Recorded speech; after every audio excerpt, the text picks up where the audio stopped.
जय श्री राम, हर हर महादेव।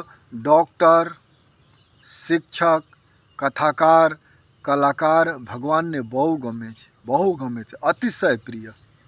કારણ કે આવા લોકો પ્રજાવત્સલ હોય, પિતા તુલ્ય હોય, સમાજને રાસ્તા દિખારે, તન મન ધન શુદ્ધ કરે, વિચાર પવિત્ર કરે.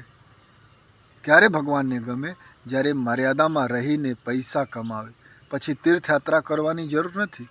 પછી દવાખાના ભક્તિ સ્થળ બની જાય, વિદ્યાલય ભક્તિ સ્થળ બની જાય, ગુરુના ઘર ભક્તિ સ્થળ બની જાય, કલાકારના ઘર ભક્તિ સ્થળ બની જાય. આ બધા લોકો સમાજને સહી રાસ્તા દેખાડે અને દેખાવે છે. એમ નથી કે નથી, આજે પણ દેખાવે છે, પહેલે પણ દેખાવતા અને ભવિષ્યમાં પણ દેખાવશે. પણ મર્યાદામાં રહીને કર્મ કરતા, જેવા બોલતા હોય એવા આચરણ કરતા હોય, કોઈ સાથે અન્યાય ન કરતા હોય, અસત્ય ન બોલતા હોય, સત્ય બોલતા હોય. તો આવા લોકો પિતા તુલ્ય હોય, વત્સલ હોય, પ્રજા વત્સલ હોય, પ્રજા સાથે પ્રેમ કરતા હોય, લોકો સાથે પ્રેમ કરતા હોય અને સમાજને બધું અર્પણ કરી દેતા હોય. જ્ઞાન અર્પણ કરી દેતા હોય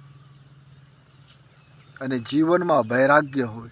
જીવનમાં વૈરાગ્ય હોવા જોઈએ. દરેક મનુષ્યના જીવનમાં વૈરાગ્ય. તો ભગવાનને બહુ ગમે છે આવા લોકો.